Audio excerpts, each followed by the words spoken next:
ശക്തമായിട്ടുള്ള ചൂട്, ശരീരം എത്ര തണുപ്പിച്ചാലും ഈ ചൂട് മാറാത്ത ഒരവസ്ഥ. ഇതിടയ്ക്കിടെ വന്നുകൊണ്ടേയിരിക്കുക. ദിവസത്തിൽ 5ഉം 10ഉം പ്രാവശ്യം, ചില കേസിൽ 20ഉം 30ഉം തവണയൊക്കെ ഹോട്ട് ഫ്ലഷസ് ഉണ്ടാവാറുണ്ട് ഡോക്ടറെ എന്ന് പറഞ്ഞു വന്ന സ്ത്രീകളുണ്ട്. സ്ത്രീ അവരുടെ ഒരു റീപ്രൊഡക്റ്റീവ് പീരീഡിലൂടെ അവരുടെ ചെറുപ്പം തൊട്ട് പ്യൂബർട്ടി, പിന്നെ ഒരു റീപ്രൊഡക്റ്റീവ് അവസ്ഥ, പ്രസവം, അങ്ങനെ എല്ലാം കഴിഞ്ഞ് അവസാനം വരുന്ന ഒരു സ്റ്റേജാണ് മെനോപോസ്. ശരീരമാസകലം വരുന്ന വേദന, അതുപോലെ തന്നെ എല്ല് തേയ്മാനങ്ങൾ. യൂഷ്വലി 35 വയസ്സ് കഴിഞ്ഞാൽ തന്നെ ഓസ്റ്റിയോ ആർത്രൈറ്റിസ് പോലെയുള്ള തേയ്മാനങ്ങൾ സ്റ്റാർട്ട് ചെയ്യും. ഏറ്റവും കോമൺ ആയിട്ട് കാൽമുട്ടുകളിലാണ് കാണുന്നത്. ഇത് അമിതവണ്ണം ഉള്ളവരിലാണെങ്കിൽ ഏറ്റവും ഫാസ്റ്റായിട്ട് ഏർലി ആയിട്ട് വരുന്നതായിട്ടാണ് കണ്ടിട്ടുള്ളത്. പിന്നെ അതുപോലെ തന്നെ വാദം പോലെയുള്ള രോഗങ്ങളാണെങ്കിൽ സ്റ്റോഗ്രെൻ സിൻഡ്രോം, അതുപോലെ പല വാദങ്ങളും 40-45 ഇയേഴ്സിലാണ് അത് സ്റ്റാർട്ട് ചെയ്യുന്നത്. അപ്പോൾ എന്താണോ ഇവരുടെ വേദനയ്ക്ക് കാരണം, ഇവരുടെ കാലുകളുടെ വേദനയാണെങ്കിലും ശരീരമാസകലം നീരാണെങ്കിലും അത് ചിലപ്പോൾ ഹോർമോണൽ ഇംബാലൻസ് കൊണ്ട് വരാം, ചിലപ്പോൾ തൈറോയ്ഡ് രോഗങ്ങളാവാം. ഈ അമിതമായിട്ടുള്ള ക്ഷീണത്തിന് കാരണം തൈറോയ്ഡ് ആവാം, അതല്ലെങ്കിൽ പിന്നെ മറ്റെന്തെങ്കിലും അസുഖമാവാം. അത് എന്താണോ എന്ന് നമ്മൾ കറക്റ്റായിട്ട് അനലൈസ് ചെയ്യുക. ഇത് എല്ലാം സഹിച്ചുകൊണ്ടിരിക്കുന്ന ഈ അമ്മയെ പോലെ എന്താണോ കാരണം കണ്ടെത്താതെ അങ്ങനെ മുമ്പോട്ട് പോകുന്നതിനേക്കാളും അതിന് മതിയായ ചികിത്സ എടുക്കുക, അതിന് ശരിയായ ഒരു ഡോക്ടറെ കണ്ട് നമ്മൾ അതിനനുസരിച്ചുള്ള ഇൻവെസ്റ്റിഗേഷൻസ് ചെയ്യാം. ഇപ്പോൾ ചിലപ്പോൾ ഹോർമോൺ റീപ്ലേസ്മെൻറ്റ് തെറാപ്പി വേണ്ടി വരുന്ന അവസ്ഥയാണെങ്കിൽ അങ്ങനെ ചെയ്യാം. ചിലപ്പോൾ ചില ആളുകളിൽ ഏർലി മെനോപോസ് വരാറുണ്ട്. 35 വയസ്സിന് മുമ്പേയൊക്കെ മെനോപോസ് വരുന്ന സ്ത്രീകളുണ്ട്. ഇതൊന്നും മറച്ചു വെക്കേണ്ട ഒരു അവസ്ഥയല്ല.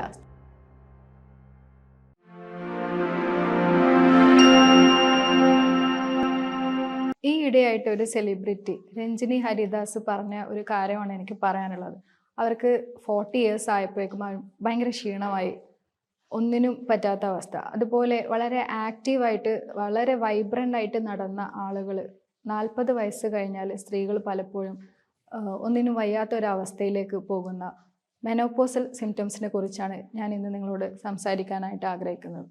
ഞാൻ doctor Faliha Aslam, Medicare homoeopathy, Vaniyambalam. 40 വയസ്സ് കഴിഞ്ഞാൽ വരുന്ന ക്ഷീണവും അമിതമായിട്ടുള്ള ബ്ലീഡിങ്ങും ഉത്കണ്ഠയും ആങ്സൈറ്റിയും ഇതെല്ലാം മെനോപോസിനോടനുബന്ധിച്ച് സ്ത്രീകളിൽ പ്രത്യേകിച്ച് ഈസ്ട്രജൻ ഹോർമോണിൻ്റെ അളവ് കുറയുന്നതുകൊണ്ട് ഈസ്ട്രജൻ പ്രൊജസ്ട്രോൺ ഹോർമോണുകളിൽ ഉണ്ടാകുന്ന വ്യതിയാനങ്ങൾ കൊണ്ട് ഉണ്ടാകുന്നതാണ്.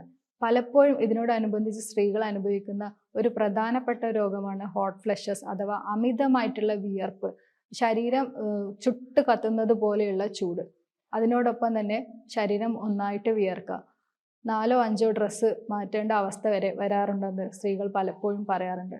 പുറത്ത് ചിലപ്പോൾ മഴ തിമിർത്ത് പെയ്യുകയായിരിക്കും, എന്നാലും ഇവർക്ക് അതിശക്തമായിട്ടുള്ള ചൂട് അനുഭവപ്പെടും. ഈ നല്ലൊരു AC ഉള്ള നല്ല തണുത്ത റൂമിൽ ഇരിക്കുകയാണെങ്കിൽ ടെമ്പറേച്ചർ എത്ര കുറച്ച് വെച്ചിട്ടാണെങ്കിലും ഇവർക്ക് പെട്ടെന്ന് ശക്തമായിട്ടുള്ള ചൂട്, ശരീരം എത്ര തണുപ്പിച്ചാലും ഈ ചൂട് മാറാത്ത ഒരവസ്ഥ.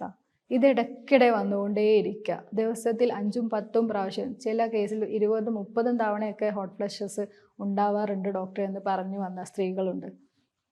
അപ്പോൾ ഇത് സ്ത്രീകളിൽ വളരെ കോമൺ ആയിട്ട് കാണുന്ന ഒരു അവസ്ഥയാണ്. പലപ്പോഴും പല കുട്ടികളും പറയാറുണ്ട്, അമ്മ ഇതെല്ലാം അനുഭവിച്ചുകൊണ്ട് സഹിച്ചുകൊണ്ട് കഴിയുകയാണ്, ഇതൊന്നും ആരോടും പറയില്ല, അതൊക്കെ മാറിക്കോളും, അത് വലിയ കുഴപ്പമൊന്നുമില്ല, അത് അങ്ങനെ സഹിച്ച് ആരോടും പറയാതെ അനുഭവിച്ചുകൊണ്ടിരിക്കുന്ന ഒരുപാട് സ്ത്രീകളുണ്ട് എന്ന്. ഒരിക്കലും ഇതൊന്നും മറച്ചു വെക്കേണ്ട ഒരു അവസ്ഥയല്ല. സ്ത്രീ അവരുടെ ഒരു റീപ്രൊഡക്റ്റീവ് പീരീഡിലൂടെ അവരുടെ ചെറുപ്പം തൊട്ട് പ്യൂബർട്ടി, പിന്നെ ഒരു റീപ്രൊഡക്റ്റീവ് അവസ്ഥ, പ്രസവം, അങ്ങനെ എല്ലാം കഴിഞ്ഞ് അവസാനം വരുന്ന ഒരു സ്റ്റേജാണ് മെനോപോസ്. ഈ രഞ്ജിനി ഹരിദാസ്, അതുപോലെ ലെന പോലെയുള്ള സെലിബ്രിറ്റീസൊക്കെ പറഞ്ഞിട്ടുണ്ട് 40 വയസ്സ് കഴിഞ്ഞാൽ അവർക്ക് ഒന്നിനും ഒരു ഉന്മേഷമില്ലാത്ത അവസ്ഥ, ഒരു കാര്യവും ചെയ്യാൻ വയ്യാത്ത അവസ്ഥ, ശരീരമാസകലം വേദന. ഇതൊരു പക്ഷേ ഫൈബ്രോമയാൾജി ആവാം, മെനോപോസൽ സിംറ്റംസ് തന്നെ ആവണമെന്നില്ല. ഈ ഉന്മേഷമില്ലായ്മയും ഉത്കണ്ഠയും ഒക്കെ ഒരു പക്ഷേ മാനസിക പിരിമുറുക്കങ്ങളായിരിക്കാം. ഈ സമയത്ത് ഇവർക്ക് ഈസ്ട്രജൻ ഹോർമോൺസ് ഒക്കെ കുറയുന്നത് കൊണ്ട് തന്നെ സ്ട്രെസ് ഹോർമോൺസ് കൂടാനും ഹാപ്പി ഹോർമോൺസ് കുറഞ്ഞ് ഒരു ശരീരത്തിൽ കോർട്ടിസോൾ കൂടുതൽ ഉൽപ്പാദിപ്പിക്കപ്പെടാനും അതുവഴി ഇവർക്ക് ഇതുപോലെയുള്ള മാനസിക സമ്മർദ്ദങ്ങളും ഉണ്ടാവും. അപ്പം അതുപോലെ ആക്റ്റീവായി വൈബ്രൻ്റായി നടന്ന ആളുകൾ ഒരു പീരീഡിലെത്തുമ്പോൾ അവർ സ്റ്റക്കായി പോകും. അപ്പോൾ ഇത് തീർച്ചയായിട്ടും അത് കണ്ടെത്തി അതിനനുസരിച്ചുള്ള ഒരു ചികിത്സ ചെയ്യുകയാണെങ്കിൽ നമുക്കത് പൂർണ്ണമായിട്ടും മാറ്റിയെടുക്കാനായിട്ട് പറ്റും. ഈ ഹോട്ട് ഫ്ലഷസ് ആണെങ്കിലും മാനസിക പിരിമുറുക്കങ്ങളാണെങ്കിലും ഉത്കണ്ഠയാണെങ്കിലും അതിനോടനുബന്ധിച്ച് തന്നെ സ്ത്രീകളിൽ വരുന്നതാണ് ഫൈബ്രോമയാൾജി പറഞ്ഞു, ശരീരമാസകലം വരുന്ന വേദന, അതുപോലെ തന്നെ എല്ല് തേയ്മാനങ്ങൾ, യൂഷ്വലി 35 വയസ്സ് കഴിഞ്ഞാൽ തന്നെ ഓസ്റ്റിയോ ആർത്രൈറ്റിസ് പോലെയുള്ള തേയ്മാനങ്ങൾ സ്റ്റാർട്ട് ചെയ്യും. ഏറ്റവും കോമൺ ആയിട്ട് കാൽമുട്ടുകളിലാണ് കാണുന്നത്. ഇത് അമിതവണ്ണം ഉള്ളവരിലാണെങ്കിൽ ഏറ്റവും ഫാസ്റ്റായിട്ട് ഏർലി ആയിട്ട് വരുന്നതായിട്ടാണ് കണ്ടിട്ടുള്ളത്. പിന്നെ അതുപോലെ തന്നെ വാദം പോലെയുള്ള രോഗങ്ങളാണെങ്കിൽ ലെസ്റ്റോഗ്രൻ സിൻഡ്രോം, അതുപോലെ പല വാദങ്ങളും 40-45 ഇയേഴ്സിലാണ് അത് സ്റ്റാർട്ട് ചെയ്യുന്നത്.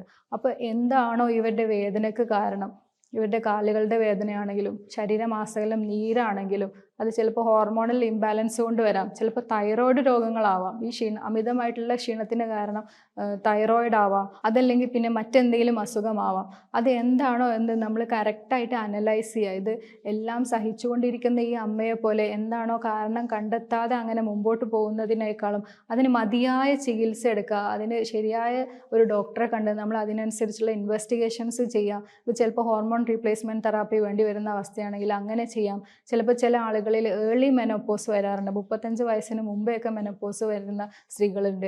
ഇപ്പോൾ ഏറ്റവും ലാസ്റ്റ് വന്ന ഒരു കേസ് പറയുകയാണെങ്കിൽ 28 വയസ്സിൽ കല്യാണം പോലും കഴിയാത്ത ഒരു സ്ത്രീയിൽ പിന്നെ മെനോപ്പോസ്, അതായത് ആർത്തവം നിന്നു പോകുന്ന ഒരു അവസ്ഥ വന്നു. അങ്ങനെയുള്ള സ്ത്രീകളിൽ അവർക്ക് ഭാവിയിൽ കല്യാണം കഴിക്കാനും അതുപോലെ തന്നെ കുട്ടികൾ ഉണ്ടാവാനും ഒക്കെ ആയിട്ട് നമ്മൾ oestrogen replacement, hormone replacement therapy അത്യാവശ്യമായിട്ട് വരാറുണ്ട്.